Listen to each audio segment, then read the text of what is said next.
23 जुलाई 2018, पालड़ी, गुजरात। गर्मियों की उस शांत रात में पालड़ी के प्रभुवंश अपार्टमेंट में हिरेन और जागृति राठौड़ चैन से सो रहे थे। तभी अचानक आधी रात के सन्नाटे को चीरती हुई उनके फोन की घंटी बजी। एक अनजान इंटरनेशनल नंबर स्क्रीन पर चमक रहा था। हिरेन ने अनमने मन से कॉल उठाई। दूसरी तरफ से आवाज आई जो उनके होश उड़ाने के लिए काफी थी। आपके बेटे मॉलिन का एक्सीडेंट हो गया है। वह गंभीर हालत में हॉस्पिटल में एडमिट है। यह सुनते ही जागृति और हिरेन के पैरों तले जमीन खिसक गई। उनका बेटा मॉलिन, जो ऑस्ट्रेलिया में अपनी पढ़ाई पूरी करने गया था, अब मौत से जूझ रहा था। वे यह यकीन नहीं कर पा रहे थे। आनन फानन में उन्होंने वीजा, टिकट और बाकी सभी तैयारियां शुरू कर दीं। माता पिता के दिल में बस एक ही उम्मीद थी, अपने बेटे को किसी भी हालत में बचा लेंगे। लेकिन यह काली रात उनकी जिंदगी का सबसे भयानक सच लेकर आई थी। 24 जुलाई की सुबह एक और कॉल आई। यह खबर रात से भी ज्यादा भयानक थी। आपका बेटा मॉलिन अब इस दुनिया में नहीं रहा। यह सुनते ही हिरेन और जागृति की दुनिया उजड़ गई। उनका इकलौता बेटा, उनकी सारी उम्मीदों और सपनों का केंद्र, अब कभी वापस नहीं आने वाला था। उनके दिलों में उठे तूफान को शब्दों में बयां करना नामुमकिन था। आस पड़ोस के लोग भी इस दुख को संभालने में असमर्थ थे। मॉलिन, एक शांत स्वभाव का होनहार छात्र, जो बचपन से ही अपनी पढ़ाई में उत्कृष्ट था। उसका सपना था कि वह विदेश जाकर पढ़े और अपने माता पिता का नाम रोशन करे। उसके इस सपने को पूरा करने के लिए हिरेन ने अपना बंगलो तक बेच दिया था। 4 साल से वह ऑस्ट्रेलिया में था और वहां से कभी कोई शिकायत या विवाद की खबर नहीं आई थी। लेकिन अब जब ऑस्ट्रेलियन न्यूज चैनल्स ने उसकी मौत का कारण बताया, तो राठौड़ परिवार को विश्वास ही नहीं हुआ। ऑस्ट्रेलियन मीडिया मॉलिन की मौत को एक ऑनलाइन डेट से जोड़ रही थी। यह खबर उनके लिए एक पहेली बन गई थी। पर सवाल यह था, जिस मॉलिन को वे जानते थे, वह ऐसी किसी चीज में शामिल हो ही नहीं सकता था। लेकिन सच्चाई अक्सर उम्मीदों से परे होती है। अब सवाल उठता है, आखिर मॉलिन की जिंदगी में क्या ऐसा चल रहा था जिससे उसके माता पिता अनजान थे? वह कौन सा ऑनलाइन डेट का रहस्य था जिसे उसकी मौत की वजह बताया जा रहा था? हिरेन और जागृति के मन में अब बस एक ही सवाल था, क्या उनके बेटे की मौत किसी बड़ी साजिश का हिस्सा थी, या यह महज एक दुर्भाग्यपूर्ण घटना? यह कहानी अभी खत्म नहीं हुई थी। यह सिर्फ शुरुआत थी। गुजरात की सरजमी पर जन्मे मॉलिन राठौड़ अपने माता पिता का इकलौता चिराग थे। उनका बचपन उनके माता पिता की गहरी देखभाल और बेहिसाब प्यार के बीच बीता। मॉलिन न केवल पढ़ाई में अव्वल थे, बल्कि उनके शांत स्वभाव और मधुर व्यवहार के भी चर्चे दूर दूर तक थे। मोहल्ले के लोग हों या स्कूल के शिक्षक, सभी उनकी तारीफों के पुल बांधते नहीं थकते। ग्रेजुएशन खत्म करने के बाद मॉलिन का सपना था कि वह ऑस्ट्रेलिया जाए और अकाउंटेंसी में मास्टर्स की पढ़ाई करे। लेकिन उनका यह सपना उनकी पारिवारिक आर्थिक स्थिति के कारण मुश्किलों में घिरा हुआ था। उनके माता पिता की नौकरियां स्थिर थीं, लेकिन विदेश में पढ़ाई के भारी खर्च को वहन कर पाना आसान नहीं था। फिर भी अपने बेटे के सपने को हकीकत बनाने के लिए हिरेन और जागृति ने एक बड़ा फैसला लिया। उन्होंने अपनी सबसे कीमती संपत्ति, अपना बंगला, बेच दिया। इस बलिदान के बाद मॉलिन 34 साल की उम्र में ऑस्ट्रेलिया के मेलबर्न में चार्ल्स स्टर्ट यूनिवर्सिटी में दाखिला लेकर अपने सपनों की राह पर निकल पड़ा। मॉलिन न केवल पढ़ाई में अव्वल थे, बल्कि अपनी जिम्मेदारियों को भी बखूबी समझते थे। अपने माता पिता पर वित्तीय बोझ कम करने के लिए उन्होंने पढ़ाई के साथ साथ फूड डिलीवरी का पार्ट टाइम काम भी शुरू किया। उनके दोस्त और जानने वाले उन्हें एक मेहनती, विनम्र और मजाकिया इंसान के रूप में जानते थे। वह क्रिकेट खेलने के शौकीन थे और अपनी खुशमिजाजी से हर किसी के चेहरे पर मुस्कान लाने का हुनर रखते थे। उनकी मेहनत और लगन को देखकर यूनिवर्सिटी के प्रोफेसर्स भी उनके कायल हो गए। इसी का नतीजा था कि उनकी डिग्री पूरी होने से पहले ही उन्हें एक प्रतिष्ठित नौकरी का प्रस्ताव मिल गया। मॉलिन का सपना था ऑस्ट्रेलिया में सेटल होना, लेकिन वह इस सफर में अकेला नहीं जाना चाहता था। उसने अपने माता पिता को भी उनके कर्तव्यों से मुक्त कर अपने साथ ऑस्ट्रेलिया लाने का सपना देखा। जनवरी 2018 की बात है। मॉलिन ने अपने माता पिता को सरप्राइज देने के लिए अचानक भारत आने का फैसला किया। जब वह बिना किसी सूचना के घर के दरवाजे पर खड़ा हुआ तो हिरेन और जागृति की खुशी का ठिकाना नहीं रहा। मकर संक्रांति के दौरान मॉलिन ने अपनी फैमिली के साथ पतंगोत्सव मनाया। उस एक महीने की छुट्टी में मॉलिन ने अपने माता पिता को अपने जॉब ऑफर के बारे में बताया। उनकी आंखों में गर्व और खुशी चमक रही थी। उन्होंने उनसे कहा, अब आप वॉलंटरी रिटायरमेंट ले लीजिए। आपने मेरी जिंदगी संवारने के लिए सब कुछ किया। अब मैं चाहता हूं कि आप आराम करें और मेरे साथ ऑस्ट्रेलिया में नई शुरुआत करें। मॉलिन का यह सरप्राइज न केवल उनके माता पिता के लिए उत्साह लेकर आया, बल्कि एक नई उम्मीद भी। वे दोनों अब अपनी जिम्मेदारियां समेटने और अपने बेटे के साथ नई जिंदगी शुरू करने की तैयारी कर रहे थे। लेकिन किस्मत ने उनकी खुशियों पर ऐसा पहरा डाला जिसे वे कभी भी नहीं भूल सकते थे। फरवरी 2018 की सुबह मॉलिन ने जब ऑस्ट्रेलिया वापस जाने के लिए अपने माता पिता से विदा ली तो उनके दिल को सुकून देने वाले शब्द छोड़े। उसने कहा, नवंबर में मैं वापस आऊंगा और फिर आपको हमेशा के लिए अपने साथ ऑस्ट्रेलिया ले जाऊंगा। यह सुनकर हिरेन और जागृति की आंखों में गर्व और खुशी की चमक थी। यह पल उनके लिए मानो वर्षों की तपस्या का फल था, लेकिन उन्हें यह मालूम नहीं था कि यह वादा उनकी खुशहाल दुनिया का आखिरी टुकड़ा होगा। ऑस्ट्रेलिया में बिताए गए 4 सालों में मॉलिन एक गंभीर और जिम्मेदार व्यक्ति बन चुका था, लेकिन धीरे धीरे उस पर वेस्टर्न कल्चर का प्रभाव बढ़ने लगा था। अपनी जड़ों से दूर वह उस नई दुनिया के तौर तरीकों में ढलने की कोशिश कर रहा था। अपने देश की परंपराएं और माता पिता से मिली सीखें उसकी शख्सियत का आधार थीं, लेकिन ऑस्ट्रेलिया के आधुनिक और खुले जीवन में तालमेल बैठाना उसके लिए कठिन हो रहा था। अपने साथियों और हमउम्र लोगों के दबाव में उसने ऑस्ट्रेलिया की लोकप्रिय dating site plenty of fish पर प्रोफाइल बना ली। यह फैसला उसकी जिंदगी में तूफान लाने वाला था, लेकिन उस वक्त यह उसे बस एक साधारण रोमांचक कदम लगा। उस दिन मॉलिन ने अपनी फूड डिलीवरी की जिम्मेदारियां खत्म करके घर लौटने के बाद डेटिंग ऐप पर समय बिताने का फैसला किया। स्क्रॉल करते हुए उसने जैमी ली लगाए नाम की एक लड़की की प्रोफाइल देखी। 19 साल की जैमी विक्टोरिया के सनबरी में रहती थी। उसकी प्रोफाइल पर कुछ ऐसा था जिसने तुरंत मॉलिन का ध्यान खींचा। मॉलिन ने उसे मैसेज किया और किस्मत से जैमी उस समय ऑनलाइन थी।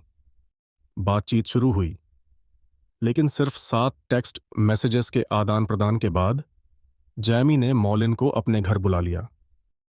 उनकी बातचीत से यह स्पष्ट था कि दोनों के इरादे केवल शारीरिक थे। यह एक तेजी से बढ़ने वाला कनेक्शन था जो मॉलिन के लिए एक अनदेखी और नई दुनिया के दरवाजे खोल रहा था। यह आकर्षण उसके लिए उतना ही रोमांचक था जितना खतरनाक। लेकिन जैमी की प्रोफाइल के विवरण ने पहले ही चेतावनी के संकेत दे दिए थे। उसकी बायो में डार्क और असामान्य फैंटसीज जैसे वैम्पायर, बॉन्डेज और अन्य एक्सट्रीम फेटिश का जिक्र था। जैमी का अकाउंट देखने में जितना क्रीपी था, उतना ही अजीब उसका व्यवहार भी। मॉलिन, जो हमेशा से समझदार और जिम्मेदार रहा था, इस बार अपने डिजायर्स और इम्पल्सिस के आगे हारने लगा। जैमी के डार्क फैंटसीज और असामान्य रुचियों के बावजूद वह उन सभी को पूरा करने के लिए तैयार हो गया। उसने न तो जैमी के बारे में ज्यादा सोचा, न ही उन संकेतों पर ध्यान दिया जो उसे रोकने की कोशिश कर रहे थे। यह रैपिड कनेक्शन और अपनी इच्छाओं के पीछे भागने का जुनून उसे एक ऐसी खाई में धकेल रहा था जिसका अंधेरा वह देख नहीं पा रहा था। जैमी का घर, जो मॉलिन के लिए सिर्फ एक डेटिंग प्रोफाइल के जरिए मिला आमंत्रण था, वास्तव में खतरे से भरा अड्डा बन चुका था। जो एक साधारण सी मुलाकात लग रही थी, वह कुछ ऐसा बन गई जो मॉलिन की जिंदगी का आखिरी अध्याय लिखने वाली थी। क्या यह जैमी की प्लानिंग थी? क्या मॉलिन ने जाने अनजाने कोई ऐसा कदम उठाया जो उसे इस अंजाम तक ले आया?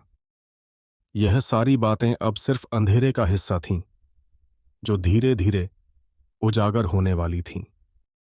उस शाम मॉलिन जैमी से मिलने के लिए बेहद उत्साहित था। जैमी ने उससे वादा किया था कि वह एक खास कॉस्ट्यूम पहनकर और अपने पसंदीदा परफ्यूम का इस्तेमाल कर उसका इंतजार करेगी। मॉलिन ने कभी सपने में भी नहीं सोचा था कि जिस घर में वह जा रहा है वह उसकी मौत का अड्डा बन जाएगा। रात 8-7 बजे मॉलिन जैमी के घर पहुंचा। उस वक्त जैमी उसे मुस्कुराते हुए स्वागत करने के लिए तैयार खड़ी थी, लेकिन मॉलिन को इस बात का बिल्कुल अंदाजा नहीं था कि वह एक घातक जाल में फंस चुका है। रात 9 बजे सनबरी पुलिस को इमरजेंसी नंबर 00 पर एक कॉल मिली। फोन करने वाली ने कहा, "I think I killed someone. I didn't want to, but I did it. He came. He doesn't seem scared. I strangled him. He is on my bed. It feels so good. I don't want to be a killer, but I think I have killed someone." इस अजीबो-गरीब बयान ने police को तुरंत सतर्क कर दिया। Call करने वाली की आवाज पुलिस के लिए जानी पहचानी थी। बिना देर किए पुलिस जैमी के घर पहुंची। जैमी के घर पहुंचते ही पुलिस ने तलाशी शुरू की। जैमी का व्यवहार चौंकाने वाला था। वह बेहद शांत, रिलैक्स और मुस्कुराती हुई नजर आई। लेकिन जैसे ही पुलिस जैमी के बेडरूम में पहुंची, उन्हें वहां का दृश्य देखकर झटका लगा। बिस्तर पर एक युवक बेसुध पड़ा था। उसकी गर्दन पर स्टॉय की कॉर्ड कसकर लिपटी हुई थी। उसका शरीर ठंडा हो चुका था। युवक की पहचान मॉलिन पटेल के रूप में हुई, जो मेलबर्न में एक 25 वर्षीय अकाउंटेंट और स्टूडेंट था। पुलिस ने तुरंत मॉलिन को अस्पताल भेजा, लेकिन सनशाइन हॉस्पिटल में डॉक्टरों ने रात भर की कोशिशों के बावजूद मॉलिन को बचा नहीं सके। जैमी को मौके पर ही गिरफ्तार कर लिया गया। पूछताछ के दौरान उसने बड़ी ही चौंकाने वाली बातें कबूल कीं। उसने कहा कि वह पूरे दिन नकारात्मक विचारों से जूझ रही थी। जैसे ही उसे मॉलिन का टेक्स्ट मिला, उसने पहले ही फैसला कर लिया था कि वह मॉलिन का कत्ल कर देगी। I am going to kill someone tonight for fun. Jamie के फोन की जांच में पुलिस को ऐसे सबूत मिले जो उसके इरादों को साबित कर रहे थे। जैमी ने मॉलिन के आने से पहले गूगल पर यह सर्च किए थे, I am going to kill someone tonight for fun, how to kill someone, 10 steps to commit a murder and get away with it. Jamie ने कबूल किया कि जैसे ही मॉलिन उसके घर पहुंचा, उसने उसकी कदकाठी देखकर यह अंदाजा लगाया कि उसे काबू में करना आसान होगा। उसने मॉलिन को बताया कि वह रोल प्ले में दिलचस्पी रखती है और उसे एक गेम खेलना चाहती है। मॉलिन, जो जैमी पर पूरी तरह भरोसा कर चुका था, उसकी शर्तों को मान गया। जैमी ने उसे आश्वासन दिया कि अगर उसे दर्द होगा तो वह टैप करके इशारा कर सकता है और वह तुरंत रुक जाएगी। मॉलिन इस बात से अनजान था कि जैमी के मन में उसकी हत्या करने की योजना पहले ही बन चुकी थी। रोल प्ले के नाम पर जैमी ने मॉलिन को बांध दिया और फिर उसकी गर्दन पर स्टॉय की कॉर्ड कस दी। मॉलिन ने कई बार टैप करके रुकने का इशारा किया, लेकिन जैमी ने उसे नजरअंदाज कर दिया। कुछ ही मिनटों में मॉलिन का दम घुट चुका था। पूछताछ के दौरान जैमी ने हत्या के बाद जो महसूस किया उसे लेकर हैरान कर देने वाले बयान दिए। उसने कहा, उसके चेहरे पर न अफसोस था न पछतावा। पुलिस को समझ नहीं आ रहा था कि जैमी का ऐसा बर्ताव मानसिक विकार का संकेत था या वह अपनी आपराधिक प्रवृत्ति को छिपा रही थी। ऑस्ट्रेलिया से मॉलिन की मौत की खबर गुजरात में उसके माता पिता तक पहुंची। वह खुशी और गर्व से भरे थे कि उनका बेटा अपने सपनों को पूरा कर रहा है। लेकिन उनकी यह खुशी एक खौफनाक सच्चाई में बदल गई। मॉलिन की मौत सिर्फ एक हत्या नहीं थी, यह उस भरोसे का अंत थी जो उसने एक अनजान दुनिया पर किया था। जैमी की पृष्ठभूमि उसके मानसिक और भावनात्मक अस्थिरता के साथ मॉलिन की दुखद मौत का एक प्रमुख कारण बनी। उसका बचपन, जो दुर्व्यवहार, उपेक्षा और अस्थिरता से भरा था, उसकी मानसिक स्थिति को विकृत और खतरनाक रूप में बदलने में मुख्य भूमिका निभा गया। जैमी ने मॉलिन के साथ जो किया वह सिर्फ एक अपराध नहीं था, बल्कि उसकी मानसिक स्थिति और क्रूरता का प्रतीक था। चेस्ट पर बैठकर और गला दबाने का खौफनाक तरीका। मॉलिन को विश्वास में लेकर जैमी ने पहले उसके चेस्ट पर बैठकर एक तकिए से उसका गला दबाना शुरू किया। जब मॉलिन ने संघर्ष किया और खुद को छुड़ाने की कोशिश की तो उसने स्टॉय की कॉर्ड से उसकी गर्दन को कस दिया। It will be okay, it will be over soon. इस दौरान जैमी बार बार उसे यह दिलासा देती रही कि सब ठीक हो जाएगा और जल्द ही यह खत्म हो जाएगा। लेकिन उसकी ये बातें मॉलिन की मदद करने के लिए नहीं थीं। ये उसके अपने ट्विस्टेड कंट्रोल की संतुष्टि का हिस्सा थीं। मॉलिन ने कई बार जैमी को टैप करके और अपनी पूरी ताकत लगाकर उसे रोकने की कोशिश की, लेकिन जैमी की डार्क साइड उस पर पूरी तरह हावी थी। जैमी का बचपन ऑस्ट्रेलिया के स्टेट केयर सिस्टम में बीता। वो 10 साल की उम्र से वह जुवेनाइल डिटेंशन और स्टेट केयर सेंटर में रही। उसकी मां के कई पार्टनर्स और स्थायी घर की कमी ने उसे स्थिरता से वंचित कर दिया। उसने बचपन में घरेलू हिंसा और शोषण जैसे हालातों का सामना किया। जैमी का क्रिमिनल रिकॉर्ड बचपन से ही शुरू हो गया था। उसका व्यवहार इतना आक्रामक था कि उसके साथ 200-400 घंटे तक केयर टेकर्स की निगरानी रखनी पड़ी। यहां तक कि केयर टेकर्स ने उसे शेप शिफ्टिंग डेमन गर्ल कहना शुरू कर दिया। जैमी को 18 साल की उम्र में पूरी तरह अनसुपरवाइज्ड छोड़ दिया गया। उसकी मानसिक स्थिति को देखते हुए यह निर्णय बेहद गैर जिम्मेदाराना था। वह धीरे धीरे समाज के लिए खतरा बनती गई।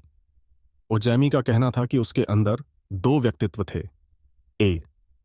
अच्छी साइड, जो दूसरों के साथ हंसती और मजाक करती थी। 2 डार्क साइड, जो क्रोध, हिंसा और घृणा से भरी थी। वह खुद को एक वेयरवुल्फ समझती थी। वह दुबली पतली लड़कियों से नफरत करती थी और उन्हें टॉर्चर करने की ख्वाहिश रखती थी। वह लगातार सोशल मीडिया पर अपनी पिक्चर्स और क्रीपी आर्टवर्क पोस्ट करती थी।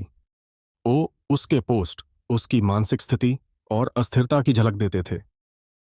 जैमी के घर अक्सर पुलिस आती थी, कभी झगड़ों की वजह से तो कभी तेज शोर के कारण।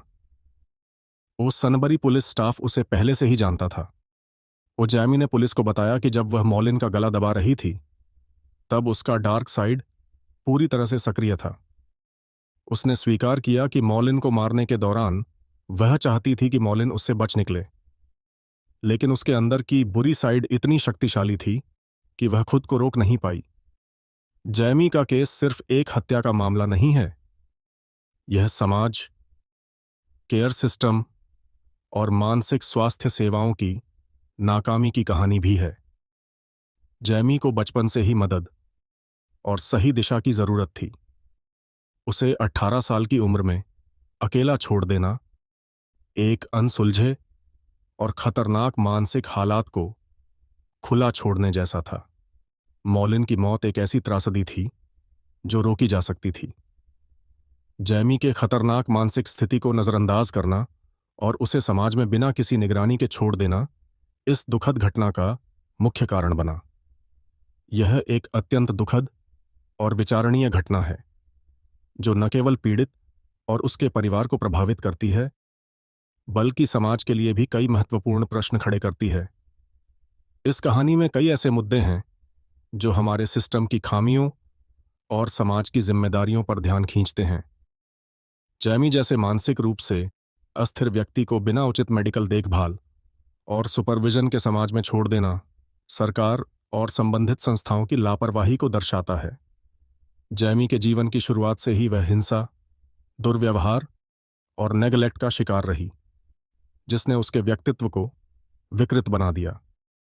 इस पर ध्यान न देना न केवल जैमी के लिए बल्कि समाज के लिए भी खतरनाक साबित हुआ।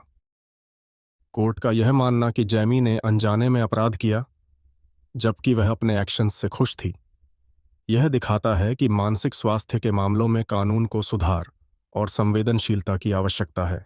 सोशल मीडिया और डिजिटल वर्ल्ड का खतरा। मोलिन का केस यह स्पष्ट करता है कि ऑनलाइन कनेक्शन और वास्तविकता में बहुत बड़ा अंतर होता है। इससे सीखने योग्य बातें। एक, सावधानी और सतर्कता का महत्व।